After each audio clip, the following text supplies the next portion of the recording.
Good morning, students of class 10th. In the previous video, we were discussing about deforestation and the causes of deforestation, right? In the today's video, we are going to study about the causes and the consequences because the list of causes was so long. If I would have discussed all of them in a single video, the video would have been very long.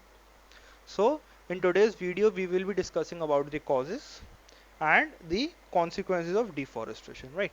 So in the causes we have studied about some.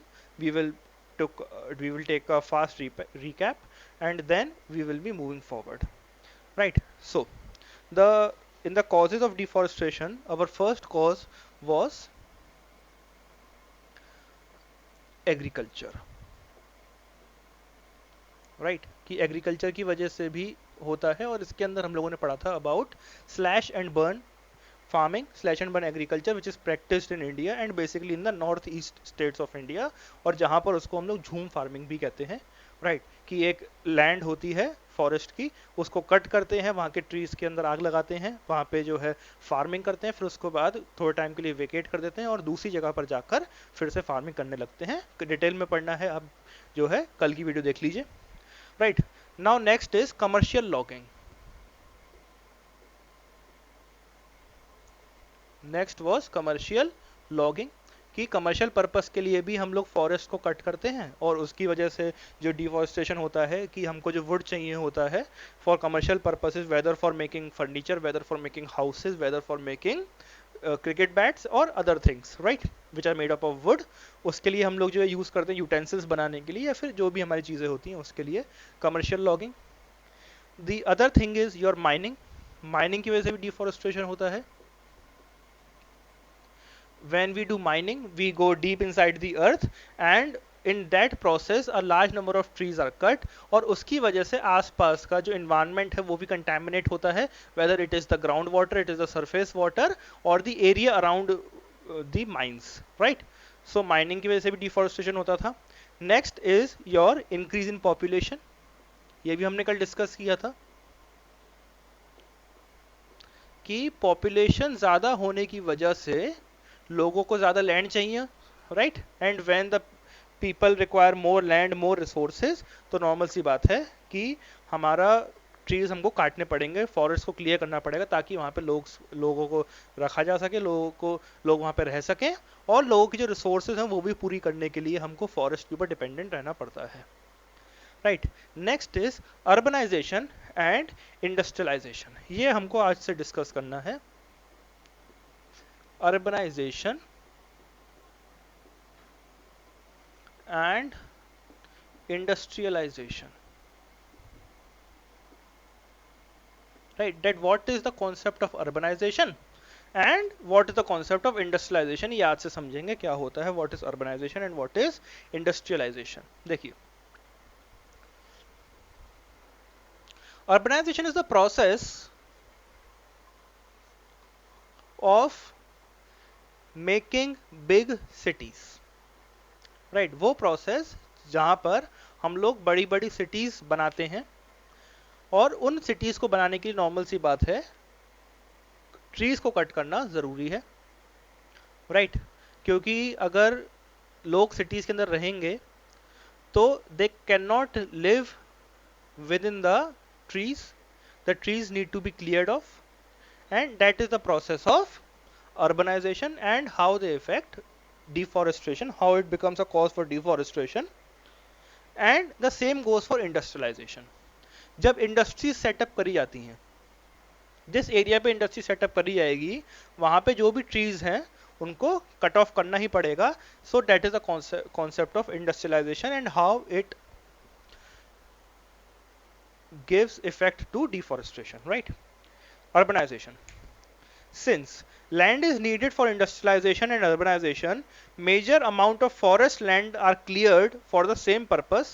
Dams and reservoirs, industries, roads and other infrastructure lead to deforestation and lead to ecological imbalance. Normal सी बात है कि अगर आपको कहीं पे भी रहना है, then you will need to build roads. For building of the roads, the trees need to be cut. if you want to go from one place to another, you will be requiring that, so you need to cut off the trees, right? And you will need to construct dams, you will need to construct industries, and for all this purpose you will need to cut down the trees, right? Next is your calamities as a result of human activity, right? कई बार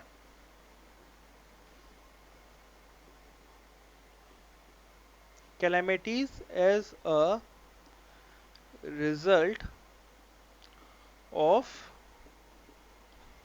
human activity, right?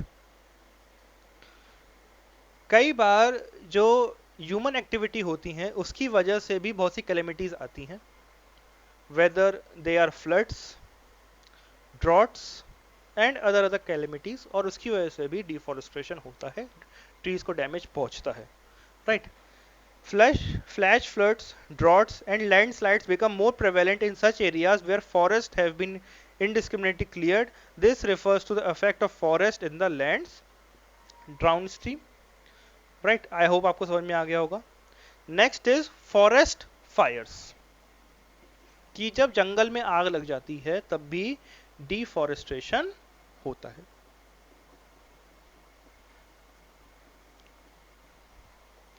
Right जब जंगल में आग लग जाती है तब भी जो है डिफॉरेस्टेशन होता है, नॉर्मल सी बात है.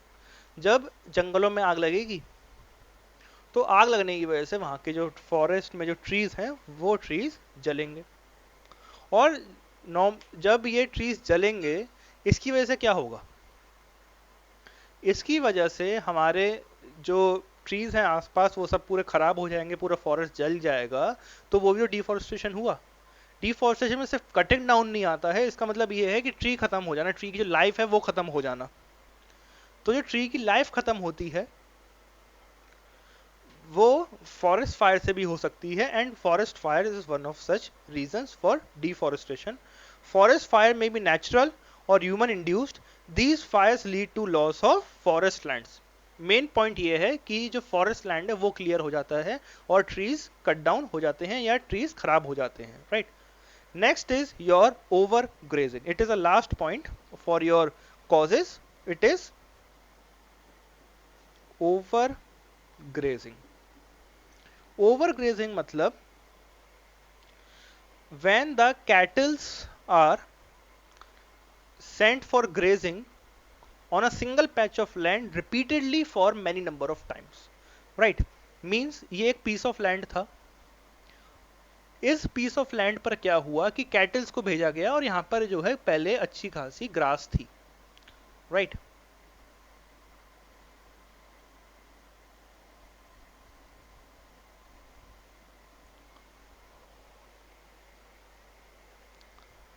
और प्लांट्स से छोटे छोटे जो हमारे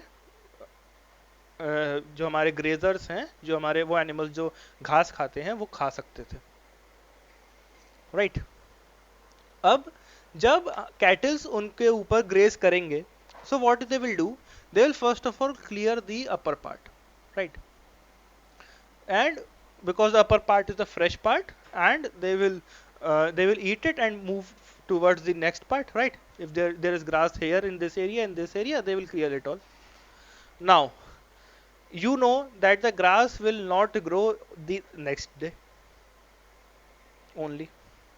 So if they are repeatedly sent on the same part of land, on the same patch of land again and again, then they will tear them off, they will take them off from their roots, right? Means उनके roots तक उनके खा जाएंगे वो, और ये जो हमारे जो सॉइल है वो बिल्कुल जो है बैरन हो जाएगा, यहाँ पर एक पीस ऑफ ग्रास भी नहीं बचेगा, और स्मॉल स्मॉल प्लांट्स वो लोग खा जाएंगे और नहीं बचेगा, राइट? इसकी वजह से भी हमारा ओवरग्रेजिंग की वजह से भी डिफॉरेस्टेशन होता है. Overgrazing occurs when plants are exposed to intense grazing for extended period of time or do not get sufficient recovery period, right? जो मैंने कहा रिकवरी पीरियड नहीं मिल रहा है उनको, कि जो ग्रास खा के गए हैं एनिमल्स दोबारा रिकवर करने के लिए टाइम नहीं मिल रहा है, एनिमल्स फिर से आ गए उससे पहले कि ग्रास उग पाती, राइट? फिर it can be caused by either livestock in poorly managed agricultural applications or by overpopulation of wild animals. Overgrazing reduces the usefulness, productivity and biodiversity productivity and biodiversity of land, and is one of the causes of desertification and erosion, right? So overgrazing भी एक cause है. Now the consequences of deforestation, कि deforestation की वजह से क्या होता है उसकी तरफ जाने से पहले कि एक जो है एग्जाम्पल लेते हैं. It is often quoted by developed world that overpopulation in the developing countries is a major cause of deforestation and environmental degradation, right? जो हमारी डेवलप्ड कंट्रीज हैं जैसे कि हमारा अमेरिका है, यूरोप है और जितनी भी डेवलप्ड कंट्रीज हैं वो लोग क्या कहते हैं कि जो डेवलपिंग कंट्रीज है वहां पे ओवर पॉपुलेशन की वजह से ही ज़्यादा पॉल्यूशन हो रहा है, ज़्यादा एनवायरमेंटल डिग्रेडेशन हो रहा है, डिफॉरेस्टेशन भी उसी का एक कारण है. But the reality is that an average person in developed country consumes much more than his counterpart in an underdeveloped country. Normal सी बात है कि अंडर डेवलप्ड कंट्रीज में जो लोग हैं उनके पास इतनी अच्छी इनकम नहीं होती है, इस वजह से वो लोग ज़्यादा कंजम्पशन नहीं कर पाते हैं. ऑन दी अदर हैंड जो डेवलप्ड कंट्रीज के अंदर जो सिटीजन्स रहते हैं they are able to consume more, right. एक एग्जाम्पल लिया है. For example, a person from Somalia consumes nearly 0.25% or less than 1/40th quantity of the resources as compared to a person from the United States of America. Right, means एक person अगर United States of America में 100 calories consume कर रहा है, let us assume कि वो 100 calories consume कर रहा है in USA, so in a poor country like Somalia he will consume 1/40th, right, means only 2.5 calories he will be consuming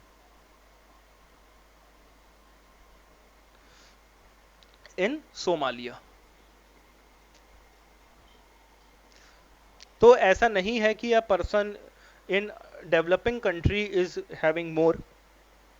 It is also calculated that nearly 5% of the richest Indian population damages the environment equivalent to that caused by the 25% of the poorest population. Right, कि India के जो 5% लोग हैं वो 25% से ज़्यादा जो है खर्चा करते हैं. Right, forest are natural sources of biodiversity. By destroying them, it is possible we lose many species of flora and fauna which may not have been identified or studied. Possibly some of these species would have economic or medicinal values. Right, ये थोड़ा बहुत बताया गया है कि species जो है हमने बहुत सी खत्म कर दी हैं due to the process of deforestation and it should be controlled in a systematic manner. So students, these were the cause of deforestation. We will do the consequences of deforestation tomorrow, right? So we will meet in the next video. Till then, stay at your homes and stay safe. Thank you.